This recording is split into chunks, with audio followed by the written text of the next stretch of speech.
So அந்த 2K அப்படின்னு வரும்போது நான் எப்பவுமே அவங்க மேலே ஒரு பெரிய மரியாதை வச்சுருக்கேன். இப்போ இருக்கிற யங்ஸ்டர்ஸ் வரைக்கும், ஆமாம், இன்னைக்கு இருக்கிற டீனேஜர்ஸ் வரைக்கும் I have a very good respect on them. ஏன்னா அவங்க ரொம்ப தெளிவாக இருக்காங்க. முன்னாடியே நாங்களாம் ஒரு குழப்பவாதிகளாக இருந்தோம்னு நினைக்கிறேன். இன்னைக்கு யங்ஸ்டர், இன்னைக்கு ஜென்ரேஷன் ரொம்ப.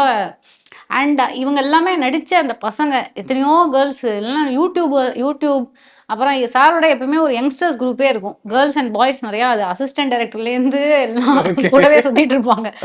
அந்த குரூப் எல்லாமே தெளிவான பசங்க, எல்லாருமே தெளிவான ஆட்கள். ரொம்ப இனிமையான ஒரு அனுபவம். ஓகே சார், இதில் ட்ரெய்லரில் வந்த மாதிரியே தான் வந்து இந்த சிச்சுவேஷன்ஷிப்னா என்ன, ஃப்ரெண்ட்ஸ் வித் பெனிஃபிட்ஸ்னா என்ன, ஃப்ளிங்குனா என்னன்னு சொல்லிட்டு 90s கிட்ஸ் எங்களுக்கே தெரில. பாதி டைம் எங்களுக்கே என்ன நமக்கு லவ்னா க்ரஷ்ஷு லவ் தான் தெரியும். பட் நீங்கள் எப்படி இறங்கி இந்த 80s பிரதர் அதான் கேட்குறேன். சார் நான் ஒன்னே ஒன்று சொல்லிடவா? ஆக்சுவலாக 80ஸ்க்கு நானும் 80s தான் சார். நமக்கெல்லாம் தெரியும். இந்த 90s கிட்ஸுக்கு சுத்தமா அவங்க ரெண்டுக்கு நடுவில் மாட்டி அவங்களுக்கு ஆக்சுவலாக உங்களுக்கு ஒண்ணுமே தெரியாதுங்க. தெரியல மேம். ஆமா, அதனால உங்களை வச்சு கம்பேர் பண்ணி நீங்க தயவு செஞ்சு எங்கள்கிட்ட சொல்லாதீங்க.